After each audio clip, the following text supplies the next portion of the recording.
What's up, Strava users and KOM chasers? Today we got a nice little segment out in Cherry Valley. This is the segment Wildwood to Cherry Valley Boulevard down on Strava. So this is the perfect descent after you've done the Oak Glen climb, if you're doing the Oak Glen in a clockwise direction.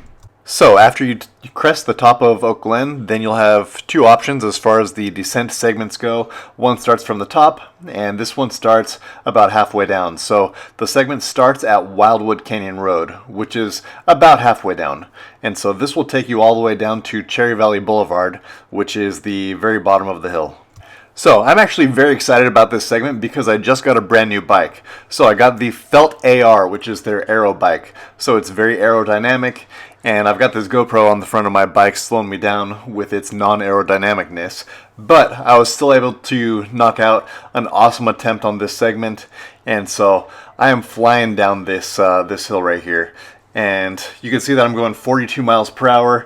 I had a hard time keeping my watts because I was actually wanting to do the entire descent segment, but I didn't because I started in the wrong spot. The full descent segment starts after you crest the very top of Oak Glen, and I thought it started a little bit further down by Rios Ranch. But anyway, I still ended up getting a really good PR on this bottom half of the descent, so that's what I'm highlighting for you today.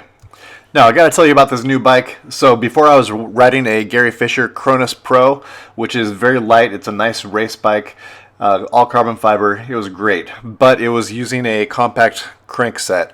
And so now on this crankset, I'm working with 52 teeth on the big ring in the front. And this is giving me so much more range as far as my gears go on the descent and on the flats. So I'm very excited about that, and that's why I'm hitting it so much harder on the descent right now.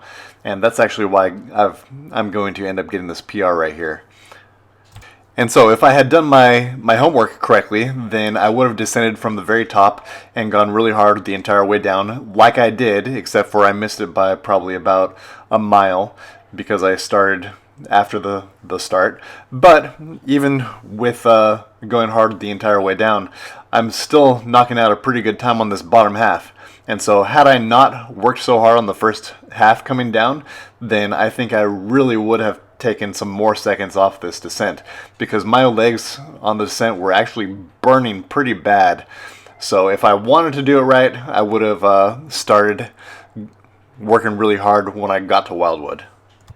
You can see that I'm only doing like upper 100 watt range, which if I hadn't gone all out on that upper half of the descent, then I think I probably would have been maintaining 250 or more this entire way. You can see I'm in the 200s right now. But anyway, let's go ahead and take a look at our leaderboard to see what we're up against. And so there have been some really good performances on this, and so you see it right there.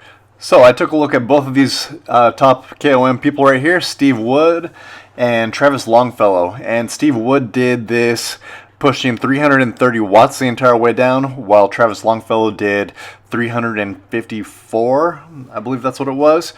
And so you can see that they were really knocking it out on the way down here.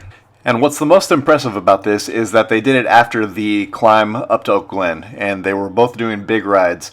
So think about doing a big ride with a huge climb, going all out on that, and then coming up over the top, and then really crushing it going down this descent. And I'm a pretty good descender, I'm pretty good technical on the way down, but to hold 350 watts on that descent after having done that insane climb, I think that would be killer. So hats off to those guys. Fantastic runs there. Oh, and their time was 4 minutes and 10 seconds. So we are about finished here. You can see that we're going through the outskirts of town. So I had to cross through a couple stop signs, and there's not really any traffic there usually. So I'm not too worried about any of these cross streets. I rarely come across a car on that part. So I'm just going on, and then up there on the right, there's a Shell station, and right as you get to the first driveway of the Shell station, that's the end of the segment. So right here. Okay, and there we go. So there's my time. So 4 minutes and 44 seconds, while the KOM people had 4 minutes and 10 seconds. So I'm not too far off. I'm actually only 34 seconds behind the KOM, okay? And I was only doing 176 watts down here.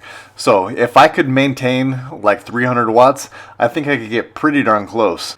And since this is under 5 minutes, I really think that I could probably get close to 350 watts for 5 minutes. So I think that's something that is within reach. Scary as heck because of how fast it is. You got to be careful coming down those turns, and then also with traffic. But come out and give it a try. It's a fun descent.